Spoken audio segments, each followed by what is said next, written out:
Quack, quack, and we're back. It's a beautiful day here in Savannah, Georgia, but I tell you, it's hot as a pizza coming out of the oven. I don't just wear the tank tops to show off the muscles. Savannah is when you walk outside at 7 in the morning and immediately start sweating. Savannah's so hot, the cops looking for it.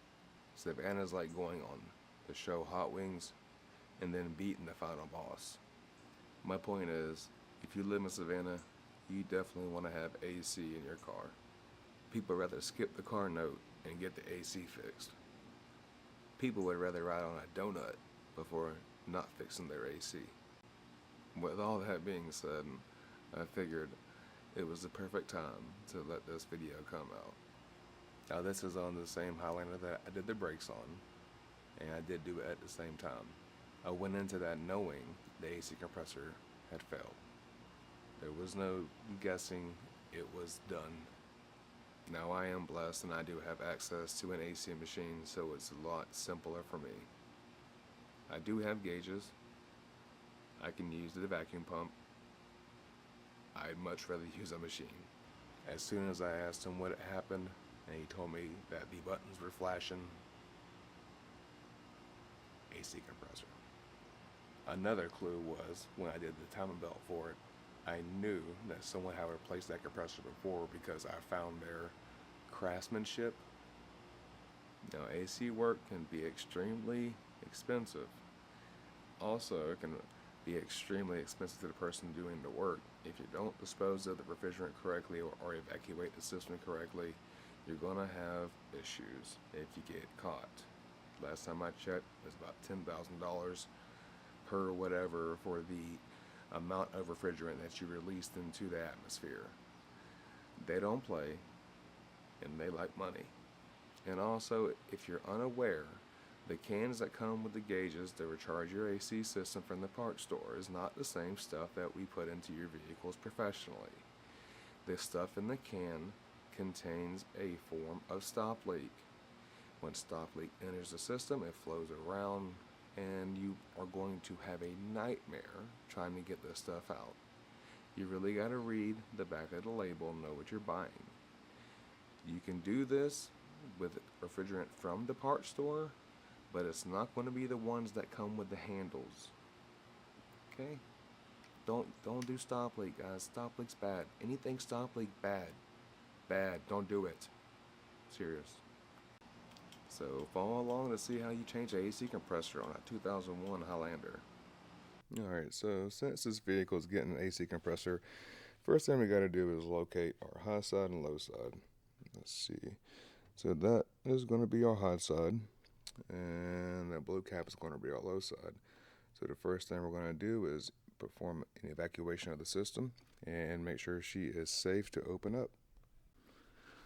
So what we're going to do is replace the AC compressor and the expansion valve, and this is the desiccant bag for the AC condenser. Now, rule of thumb, what they say is whenever a compressor fails internally, you're supposed to actually replace the condenser itself. I'm going to opt out and do the desiccant bag because that's what the customer asked for. And honestly, guys, I've done it a lot at the dealership. Customers don't want to buy an entire AC system. It's very, very expensive. So it's not the first time I've done this. And worst case scenario, if we put everything together and charge her up and there's an issue, then it's on the customer. All right, so first things first, we got the high side and the low side hooked up to the AC machine. Fortunately, this one is a 134A machine, the older version. So I'm happy this is actually the older version.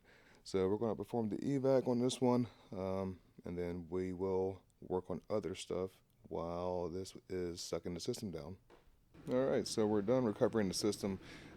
Take note of how much it pulled out, 1.32 pounds. And if we get lucky, which we will, every vehicle is supposed to have the AC charge specs.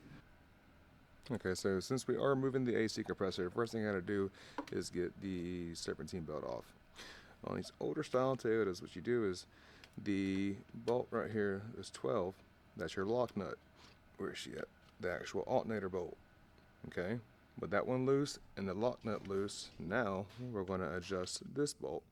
And as we adjust that, that's what's going to set your tension, okay, for your belt. Now, I only adjusted it enough where I can get my belt off. All right. I don't want to go too far because then you'll actually unscrew out of the adjuster itself, and that can be a pain. All right, so I think I found her issue. She is toast. She should not be doing that. Now, this is the electromatic clutch. So whenever you command the AC on, the clutch gap closes, and that's how you get AC operation. This one is foobar.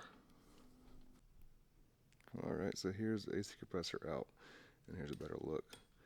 As we see, she has totally come apart, but it's a good thing that this has a built-in safety system. That way it didn't lock up and tear anything up. Let's see, probably can't see much up in here. Let's see, boop, boop, boop, boop. So on these AC lines with the green O-rings, make sure that you replace those. They should be included in the kit. And when you go to install them, you want to rub them down with some of the peg oil or whatever oil we use or the system requires. On this vehicle, these are in here just because they're there, but this one needs to be in the new AC compressor when I go back inside. That way, if I don't do that, I won't get that sucker in because there's a bracket in my way. Alright, so on this particular unit, I actually had to transfer over this adapter piece to it, okay? So when I pulled this off, there was an O-ring, that green one right there. I replaced it with one that's in the kit. We got it nice and tight, and now we're gonna put it back in the car. So all I do to actually lubricate the O-rings is I just take my finger and wipe it around some of the old residue left on the old compressor and just wipe down the new O-ring and just work around nice and gentle. Okay, so we got the new AC compressor installed. We got all the O-rings changed out for the fittings. This line, high line, low line, suction discharge line. Now I started the mounting bolts for the AC compressor with power tools, but I always go back with a wrench, put a hand on it. I want to make sure it's tight. When tightening down the actual high side and low side lines, I always hand tighten those with a 1/4 inch ratchet. I just want to make sure that it's tight, but I don't want to break them off. This is your dust kit bag. This is what is supposed to kit the moisture and try to keep it out of the AC system. Filter, and then cap. And this bugger is a bit of a pain to get to because of its location, and the subframe body is right here. But we got it out, and we're going to go back with a new one. Alright guys, I'm not going to lie to you, I'm not going to replace that expansion valve. Come to find out, it's actually located inside the vehicle. That means I had to pull the dashboard out to get to it, and that's not what I quoted. I'll talk to the customer and see what he says about everything, but as of right now, we're not going to go down that route. We have the belts back in place, everything's tightened back down. I have the AC machine hooked up to the vehicle. The dust kit bag is in there and it's nice and tight. Now I'm going to run a vacuum on the system, and that's going to extract the moisture, and that's going to prepare the system to actually be charged to spec. Alright, the vacuum has completed, and now we are in the process of charging the AC system. Okay, the AC is fully charged. We're going to follow the instructions. Disconnect the high side hose. Loosen her up. When you got a crank on it, just finger loose. You're going to hear a pop. Move this out of the way. Verify nothing is going to make contact with my low side hose. We're good to go. And turn the car on. Start AC to max. And then we'll go hit the button. And this is going to do its little top off procedure.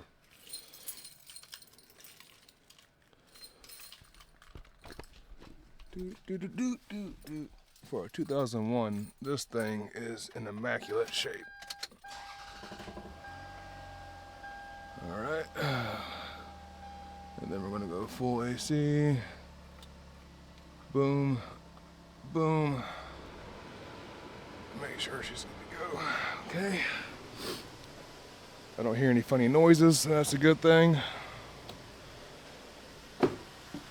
Alright. Now I'll follow the instructions, and then we'll hit start. It's going to equalize its pressure. It's going to basically just top off the system. That's how it was explained to me. We'll wait for it to do its job. It's going to tell us to undo the low side hose. Alright. And same thing, you hit up. Oh, no poppy. Okay. Quick thing, guys. Put these back on.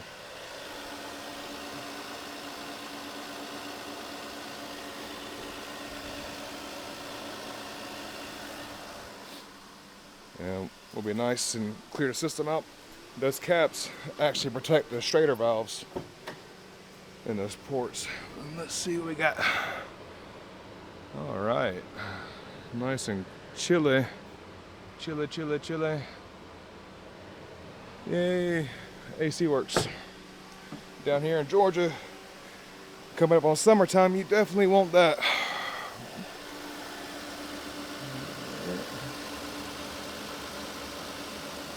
Cool. Oh, that light sucks. We look down there, we see our clutches and spinning and engaging. No vibrations, nothing like that. She's happy. We got the TC004. Yeah, we're reading about 45 degrees from that driver's side vent. I say she's working.